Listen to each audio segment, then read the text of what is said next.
बच्चों नमस्कार।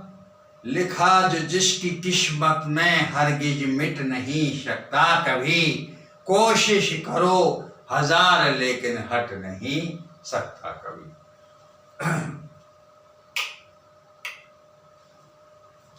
बच्चों, इंग्लिश स्पीकिंग कोर्स में मैं आज आपको हाउ टू का प्रयोग पढ़ाने जा रहा हूं। किसका प्रयोग पढ़ा रहा हूं? हाउ टू का। ट्रांसलेशन,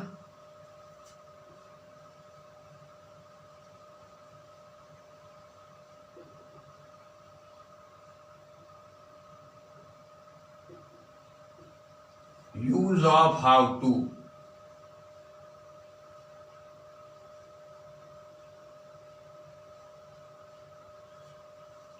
देखिए, इसका प्रयोग अधिकांशतः प्रेजेंट इंडेफिनिट टेंस में किया जाता है। किसमें किया जाता है? Present indefinite tense.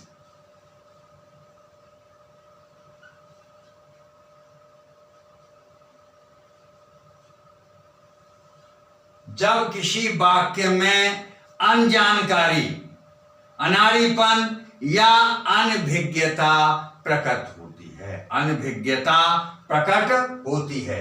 जैसी पहचान है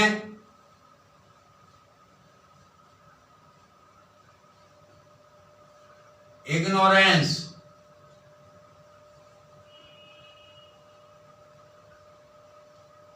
एज एक्सप्रेस्ड,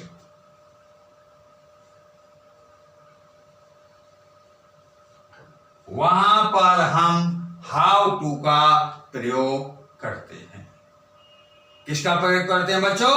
हाउ टू का। इसका प्रयोग सदैव वाक्य के बीच में किया जाता है।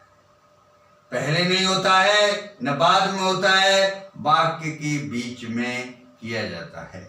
और अधिकांशतः यह नेगेटिव सेंटेंस होते हैं। आप सब बच्चे जानते हैं कि प्रेजेंट इंडेफिनिट टेंस में एक वचनकर्ता के साथ डज नॉट और आई तथा बहुवचनकर्ता के साथ हम डू नॉट का प्रयोग करते हैं। इसके उपरांत वर्ब की फर्स्ट फॉर्म लगाते हैं। अब इसको समझ लीजिए और इसका फॉर्मूला मैं आपको समझा रहा हूं। देखिए, इसका फॉर्मूला है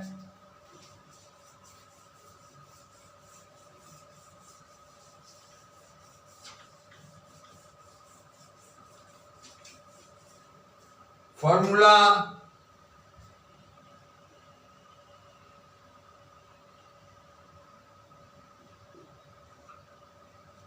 सब्जेक्ट प्लस सिंगुलर सब्जेक्ट के साथ डज और प्लूरल के साथ डू। बताया नहीं बताया? सिंगुलर के साथ डज और आई और प्लूरल सब्जेक्ट के साथ क्या लगाते हैं? Do plus not plus know, क्योंकि अनभिज्ञता जानने के लिए क्या लगाएंगे बच्चों? नो। समझ में आया? सब्जेक्ट प्लस डज और do plus not plus know. अब यहां पर बाद में किसका प्रयोग होगा? How to.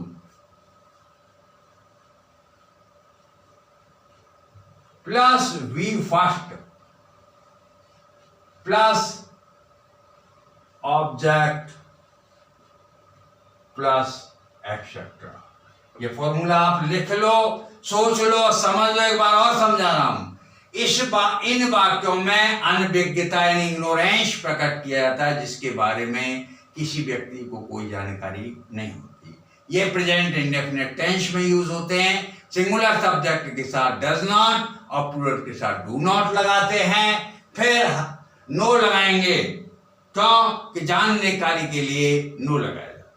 फिर हाउ टू लगाएंगे, उसके उपरांत वर्ब का फर्स्ट फॉर्म, फिर प्लस ऑब्जेक्ट प्लस एक्स्ट्रा। सब बच्चों को समझ में आया? सब बच्चे इसे नोट कर लें और समझ लें।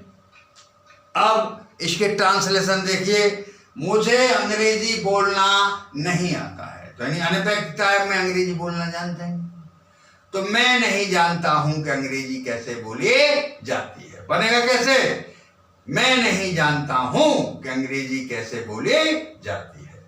वाक्य है मुझे अंग्रेजी बोलना नहीं आता है, और ये बनेगा इस तरह से कि मैं नहीं जानता हूं कि अंग्रेजी कैसे बोली जाती है। समझ रहे बच्चों?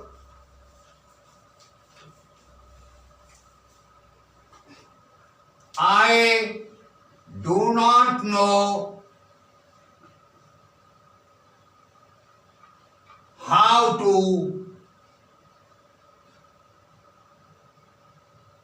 speak English। यानी मैं नहीं जानता हूं कि अंग्रेजी कैसे बोले जाती है। सब बच्चों समझ में आया? दूसरा, मेरी दीदी को रसोई में भोजन पकाना नहीं आता है। ये बनेगा इस तरह से, मेरी दीदी नहीं जानती हैं कि रसोई में भोजन कैसे पकाया जाता है। ये हुआ my sister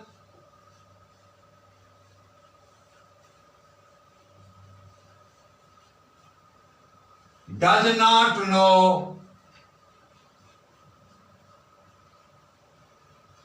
how to cook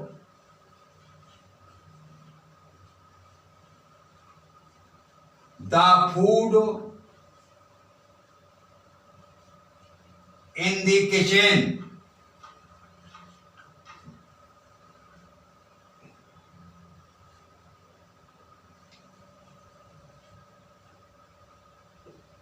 मेरी सिस्टर नहीं जानती हैं कि रसोई में भोजन कैसे पकाया जाता है।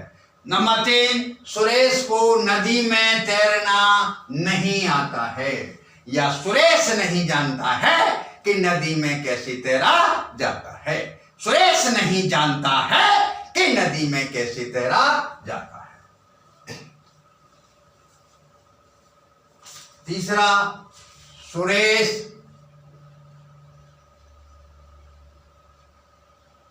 Does not no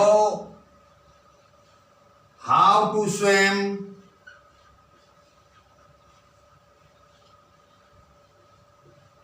in the river।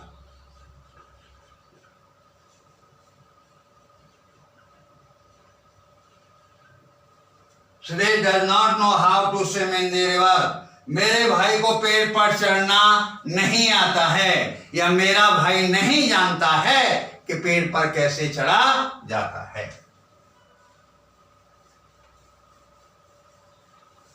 Number 4, my brother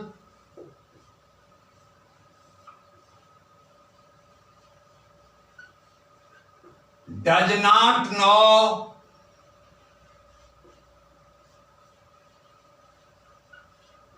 how to climb on the tree।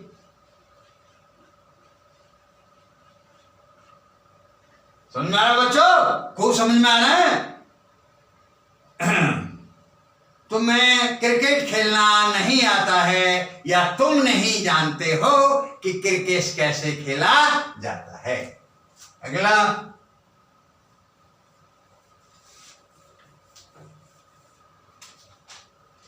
You do not no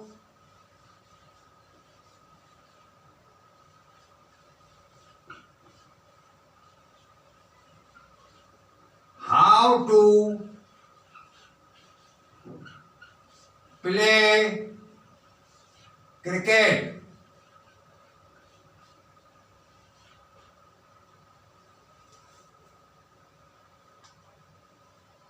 Mohan को उर्दू लिखना नहीं आता है, या मोहन नहीं जानता है कि उर्दू कैसे लिखा जाता है। Mohan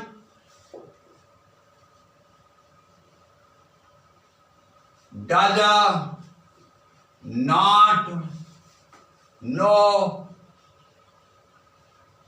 how to write Urdu.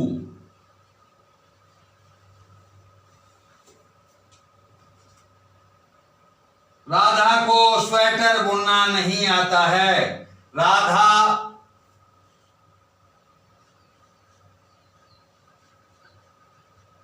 Does not know how to knit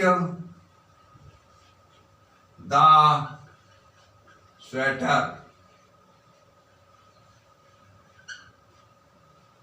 Radha नहीं जानती है कि स्वेटर कैसे बुना जाता है।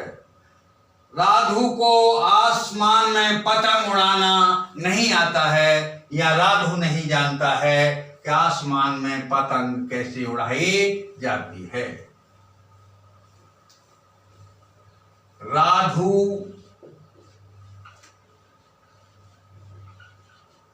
does not know how to fly the kite in the sky.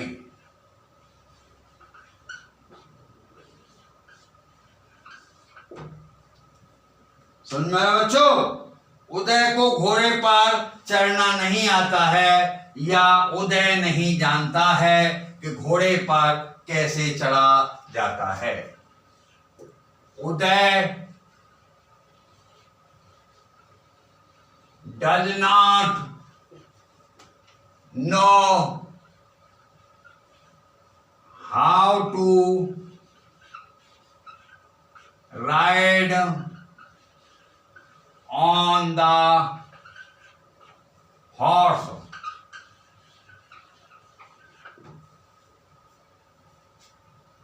Meena को आंगन में नाचना नहीं आता है। मीना को आंगन में नाचना नहीं आता है, या ये बनेगा मीना नहीं जानती है कि आंगन में कैसे नाचा जाता है। बच्चों समझ रहे हैं? मीना नहीं जानती है। Present indefinite tense, Meena does not know how to dance in the courtyard. Courtyard means आंगन। सब बच्चों समझ में आ रहा है? Meena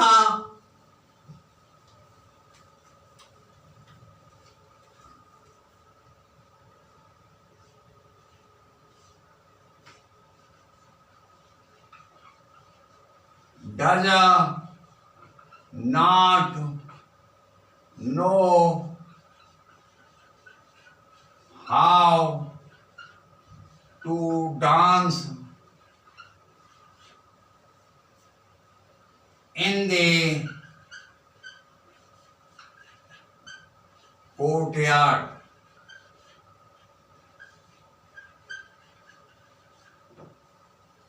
Meena does not know how to dance in the courtyard. देखिए बच्चों, मैं इंग्लिश स्पीकिंग का आपसे कोई शुल्क नहीं ले रहा हूं।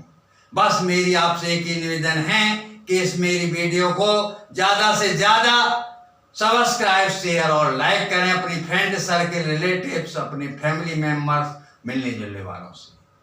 और जो बच्चे आज पहली ही दिन मेरा वीडियो देख रहे हैं, वो यूट्यूब चैनल पर इंग्लिश बाई हरीश बाबू डाल करके, यानी इंग्लिश बाई द्वारा सुन लो, इंग्लिश बाई हरीश बाबू डाल करके मेरे शेष चैनल देख लें, उनकी प्रैक्टिस कर लें, लिख लें, मनन कर लें और याद कर लें। आपको निश्चित रूप से मैं एक अंग्रेज बना दूंगा, इसमें दो राय नहीं है।